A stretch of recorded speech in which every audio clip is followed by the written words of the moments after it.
तो आप देखेंगे जैसे ही जल रहा है तो इसमें कार्बन डाइऑक्साइड गैस बाहर निकल रही है। उसके बाद कागज़ का टुकड़ा सफ़ेद था, इसके रंग में परिवर्तन हो गया। आइए दूसरा प्रयोग करके देखते हैं। सीधे गैस अवस्था में परिवर्तन हो गया। नमस्कार दोस्तों, आज हम शुरू करने जा रहे हैं रसायन विज्ञान का अध्याय 1। अध्याय 1 का नाम है रासायनिक अपक्रियाएं एवं समीकरण। आइए कुछ रासायनिक अपक्रिया के प्रेक्षण के बारे में जानते हैं कि रासायनिक अपक्रिया कब हुई है। उसकी पहचान के लिए कुछ बिंदु हैं, उनके बारे में जानते हैं। जैसे पहला बिंदु है अवस्था में परिवर्तन। जब कोई पदार्थ किसी दूसरी अवस्था में परिवर्तन हो जाएगा तो उसको कहेंगे रासायनिक अपक्रिया हुई है। रंग में परिवर्तन। तीसरा है गैस का निकास अथवा उत्सर्जन। चौथा है तापमान में परिवर्तन।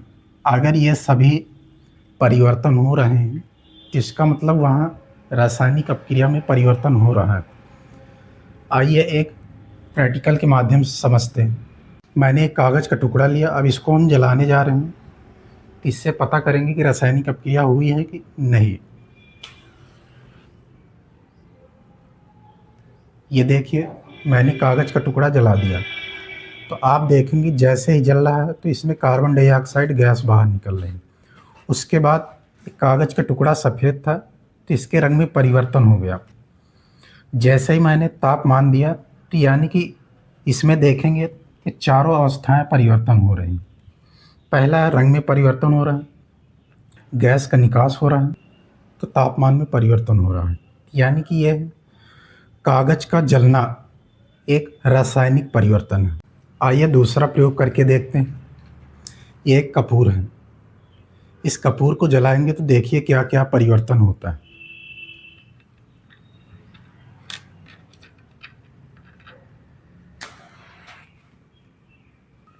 जैसे मैंने इस कपूर को जला दिया तो आप देख सकते हैं कि यह कपूर धीरे धीरे अवस्था में परिवर्तन हो रहा है। यानी कि ये जो ठोस अवस्था में था धीरे धीरे जलकर गैस अवस्था में पूरी तरह से परिवर्तन हो जाएगा। यानी कि इसमें गैस का निकास अथवा उत्सर्जन हो रहा है और अवस्था में भी परिवर्तन हो रहा है। तो आप देख सकते हैं कपूर। तो ये जो मैंने कपूर जलाया है ये सीधे ठोस अवस्था से गैस अवस्था में परिवर्तित हो जाती है। कि जब कोई पदार्थ ठोस अवस्था से सीधे गैस में परिवर्तन हो जाता है तो इस प्रक्रिया को क्या कहते हैं, आप कमेंट बॉक्स में बता सकते हैं। आप देख सकते हैं धीरे धीरे ये कपूर पूर्ण रूप से जल गया, कम पड़ गया। देख सकते हैं सीधे गैस अवस्था में परिवर्तन हो गया। आइए उसी के आगे देखते हैं रासायनिक समीकरण किस प्रकार लिखा जाए। जैसे मैंने एक उदाहरण लिया, मैग्नीशियम रिबन का जलना। जब हम मैग्नीशियम रिबन को जलाते, जैसे चित्र के माध्यम से देख सकते हैं कि मैंने ये मैग्नीशियम रिबन लिया, इसको बर्नर की सहायता से दहन किया। जैसे ही दहन करेंगे तो इस कांच में श्वेत चूड़ मैग्नीशियम रिबन का प्राप्त होगा। अगर इसको हम रासायनिक समीकरण के रूप में लिखना चाहें तो किस प्रकार लिखेंगे, आइए हम देखते हैं। यानी कि जब हम मैग्नीशियम रिबन को जलाते हैं ऑक्सीजन की उपस्थिति में तो मैग्नीशियम ऑक्साइड प्राप्त होता है। इसको अगर हम समीकरण के रूप में लिखना चाहते हैं तो इस प्रकार लिखेंगे। शब्दों में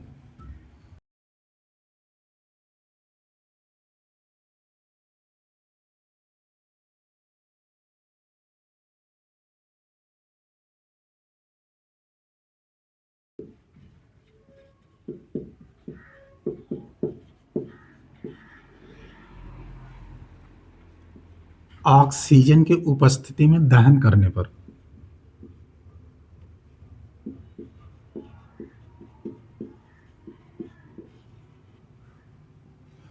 जैसे ही हम इसको दहन करेंगे तो मैग्नीशियम ऑक्साइड प्राप्त होगा।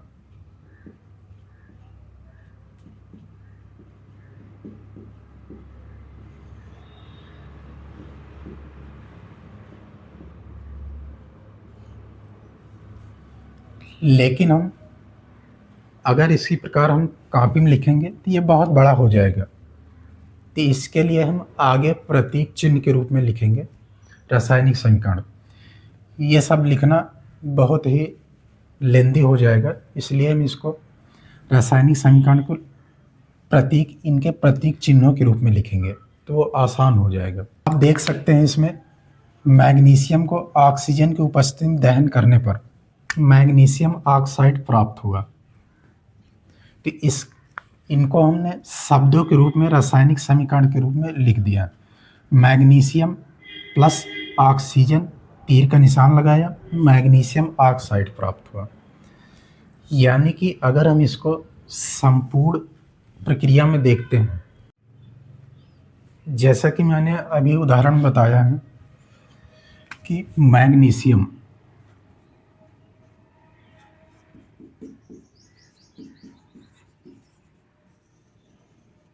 जब मैग्नीशियम को ऑक्सीजन की उपस्थिति में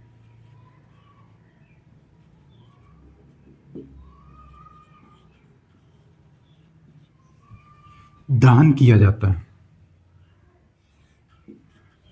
तो मैग्नीशियम ऑक्साइड प्राप्त होता है।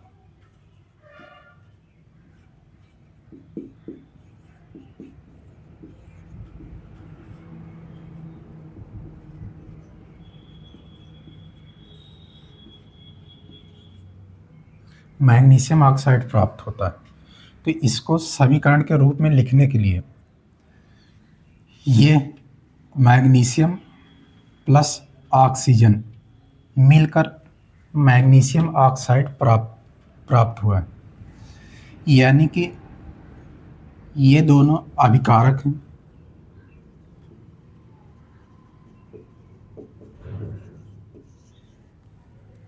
तीर के निशान के दाईं तरफ उत्पाद प्राप्त हुए। इसमें लिखा है शब्द समीकरण में अभिकारकों के उत्पाद में परिवर्तन को, जब अभिकारक के उत्पाद में परिवर्तन होगा तो उसके मध्य तीर का निशान लगाकर दर्शाया जाता है। यानी कि ये तीर का निशान लगाकर दर्शाया, फिर अभिकारकों के बीच योग का चिन्ह लगाकर उन्हें, यानी कि ये अभिकारक हैं, इनके बीच योग का चिन्ह लगा दिया और ये बाईं तरफ लिख दिया। इसी प्रकार उत्पादक के बीच में योग का चिन्ह लगाकर उन्हें दाईं की ओर लिखा जाता है।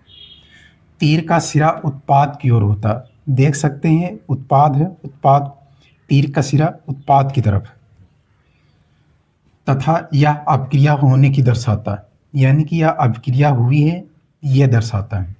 प्लीज़ मेरे चैनल को सब्सक्राइब करें। आपके आसपास जो भी बच्चे हैं पढ़ने वाले, उनके पास शेयर करें। धन्यवाद।